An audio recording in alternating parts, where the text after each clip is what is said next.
Bonjour. Bonjour. Eh bien voilà, on ne peut pas être parmi vous aujourd'hui parce que nous sommes à Paris présentement, dans le quartier Saint-Bernard où on est accueillis par Arter pour une résidence de création. Alors on vous fait cette petite vidéo pour vous souhaiter la bienvenue. Déjà, on est très, très heureuse d'accueillir au lieu ce copil de l'UFISC et puis ce temps de partage. Et alors, on s'est dit qu'on allait vous faire une petite vidéo. Alors, on a 3 questions. On nous a donné 3 questions. Alors, on va commencer par se présenter. Donc moi, je suis Laura Dahan, je suis co-directrice avec cette personne qui va se présenter à côté de moi, de la compagnie Les Fugaces. Et donc moi, je suis Cécile Leménien, je suis co-directrice des Fugaces aussi. Et j'ai un rôle de responsabilité artistique aussi au lieu, puisque je travaille en binôme avec Sidonie sur la stratégie de développement du lieu, le projet annuel, la manière de se développer, voilà. Alors la compagnie Les Fugaces, c'est une compagnie d'art en espace public, de théâtre en espace public plus précisément, qui existe depuis 2007 et plus précisément pour nous depuis 2011, puisqu'on est à la co-direction toutes les deux de la compagnie depuis 2011. Et en implantation, donc ici où vous êtes vous au lieu, donc dans le 78, et plus précisément depuis 2015 au lieu. À Gambais. Parce qu'on était dans les Yvelines avant sans lieu. Voilà. Et alors nous, notre spécificité au niveau esthétique, c'est qu'on fait donc du théâtre à texte, et depuis 2013, quasiment exclusivement en déambulation. Donc c'est du théâtre qui se déplace, et la recherche de la compagnie, c'est vraiment comment faire un théâtre exigeant textuellement et en même temps populaire et accessible à tous. On a 3 créas à notre actif. On a une création qui s'appelle Nous les oiseaux, qui était l'adaptation d'un roman de Lola Lafont, qui s'appelle Nous sommes les oiseaux de la tempête qui s'annonce, et qui était réalisé comme un road trip dans l'espace public, où depuis ce spectacle-là, notre idée c'est de recréer systématiquement in situ tout le déplacement, en fait, toute la déambulation. C'est quelque chose qui nous demande du travail en amont, de repérage, et du travail de répétition in situ la veille du spectacle. C'est quand même pas tous les spectacles de rue qui ont besoin qui sont dans cette démarche-là.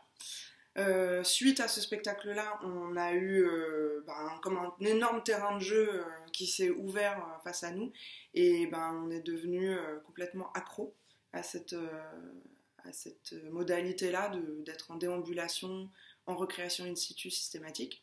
Et donc on a créé un nouveau spectacle qui s'appelle Vivant, que Cécile a mis en scène, et qu'on a écrit avec une autrice extérieure de la compagnie, qui était là pour le coup une déambulation à 5 personnages qui se fait en simultané, et où les personnages vont tous se croiser les uns les autres pour terminer dans une énorme fête de quartier ou de village en fonction de donc in situ où on se trouve. Et le 3e spectacle qu'on est en train de réaliser là, ici, à Paris, en ce moment, qui s'appelle La Ronde, que pour le coup je mets en scène moi, et dans lequel Cécile joue. Voilà. Oui, ce qu'on peut juste dire pour finir la présentation, c'est que on a fait le choix de s'installer dans les Yvelines donc en 2010-2011, et quand on est arrivé, on va en parler juste après, mais on a fait un constat tout à fait excitant, que ce territoire avait... En fait, tout était possible, puisqu'il n'y avait pas beaucoup de choses qui étaient prévues déjà au niveau culturel. Et il y a eu un gros projet de territoire qui s'appelait Escapade, à travers lequel on a rencontré énormément d'habitants et qui a donné lieu à la naissance du lieu. Mais ça, Sidonie et l'équipe du lieu va vous le raconter pendant la visite qui va suivre cette vidéo. Alors la 2e question qu'on nous a soumise, c'est, j'ai plus exactement la formulation, mais en gros, qu'est-ce que vous souhaiteriez, qu'est-ce que vous souhaitez pour votre territoire, pour que les choses bougent au niveau culturel sur le territoire. Alors on a fait une petite liste, qui sont un peu les constats qu'on a fait les premières années où on était arrivé dans les Yvelines en fait, et puis qui continuent à être des constats valables pour nous. En premier lieu, on a constaté que ce qu'on trouvait, ce qui nous importait, c'était que les gens n'aient pas à se déplacer trop loin pour avoir accès à la culture, puisque chez nous, on a constaté que les gens ils vont à Paris pour aller au spectacle, et que du coup, ils aient plus envie de la culture parce qu'elle serait plus proche et plus accessible. La 2e chose, c'est ce qui nous a beaucoup animé, c'est que les gens aient moins la sensation que l'artiste soit une figure lointaine et quasi sacrée, sur un piédestal et intouchables avec lesquels ils n'auraient rien à voir, mais à l'inverse qui se sentent artistes eux aussi, donc on soit sur un partage de savoir-faire et pas seulement consommateur de quelque chose de lointain qu'on appellerait la culture ou l'artistique. L'autre chose qu'on s'est dit et qu'on met en place, c'est qu'ils aient eux aussi envie de se tester au geste artistique et puis l'espace pour ça. Voilà, que le geste artistique ne soit pas le précaré des artistes professionnels, mais qu'au contraire, le geste artistique soit quelque chose qui irrigue la société et l'ensemble des citoyens.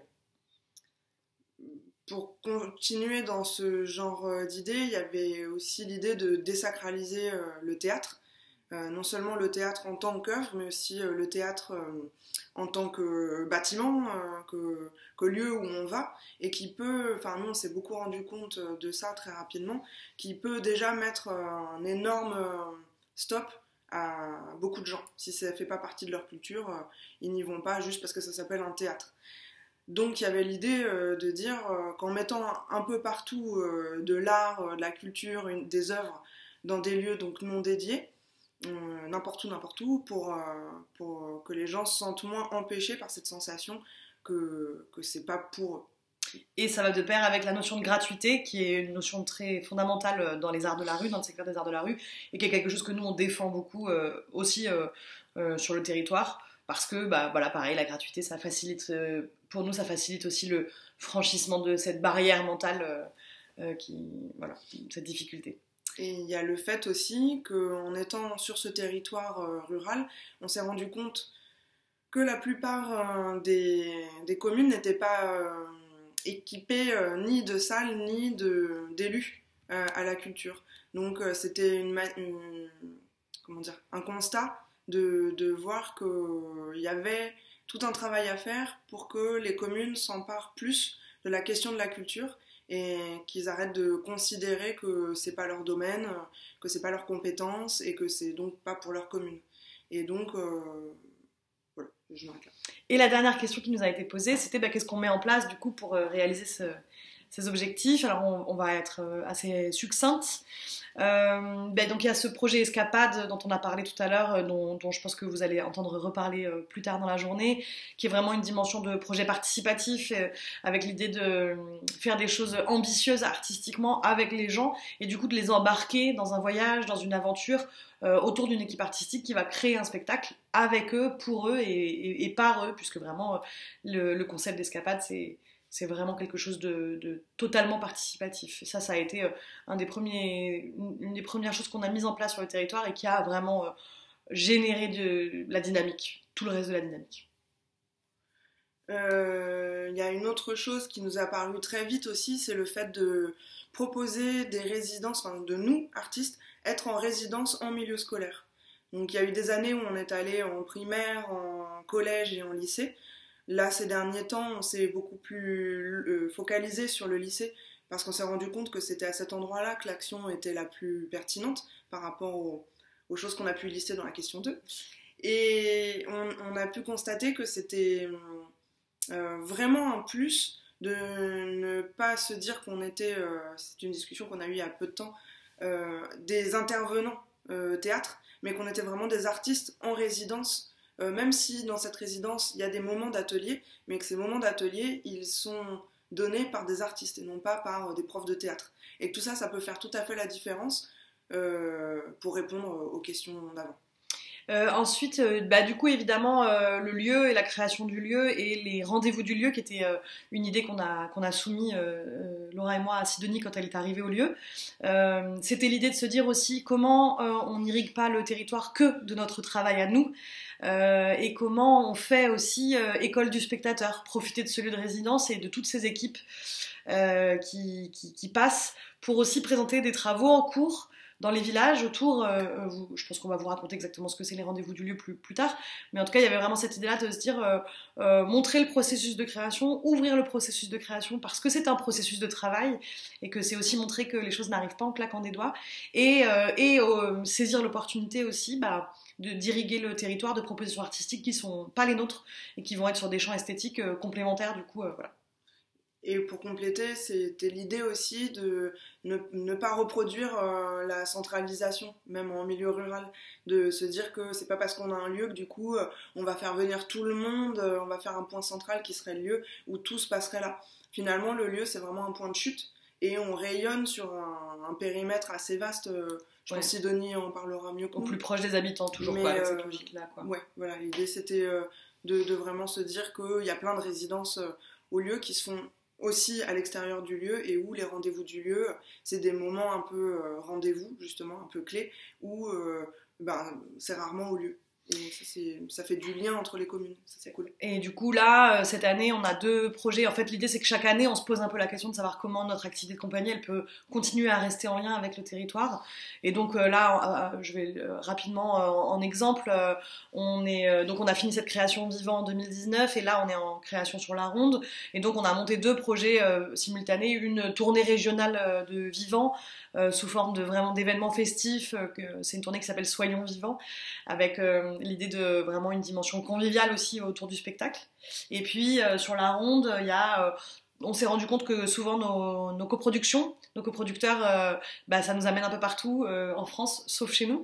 Et donc pour la Ronde, on avait vraiment envie de pouvoir aussi montrer notre processus de création à nous, les Fugaces. Et donc on a monté un projet qui s'appelle La Ronde en Haute-Vallée de Chevreuse, où là du coup on va répéter dans les villages, avec des répétitions qui sont tout le temps à l'extérieur, avec tout un travail de médiation auprès des habitants qui passent et aussi auprès des groupes et avec les mairies. Donc c'est pas encore arrivé parce que ça a été décalé à cause du Covid, donc c'est avril, mai, juin, les semaines. Et ça, c'est vraiment une expérience qui nous tient hyper à cœur parce que c'est aussi montrer notre processus de travail sur ce territoire qu'on commence à bien connaître, avec lequel on a un lien. Et puis pousser encore un peu plus loin cette idée de l'ouverture du processus de création. Ouais, avec des passants. En fait, c'était quelque chose qui nous plaisait beaucoup, de se dire que quand on est en pleine répétition, donc nous on répète en extérieur, toujours, c'est de se dire que pendant ce moment-là, il y a déjà un grand partage potentiel, mais que nous, quand on est en train de répéter, c'est difficile de le partager. Donc on a une personne dédiée à ça, qui peut du coup choper les passants et expliquer non, nous ne sommes pas en train de foutre le bordel sur la voie publique, mais venez voir, passer un petit moment avec nous et voilà. Et voilà, on devait faire 10 minutes, ça fait 12 minutes, alors on arrête tout de suite. C'est parfait. Bonne balade. Ouais, bonne balade dans le lieu, parce qu'apparemment vous allez aller visiter. Dans la forêt. Et en plus sous la neige, ça va être carrément beau. Et bonne après-midi, et puis à très bientôt, en vrai.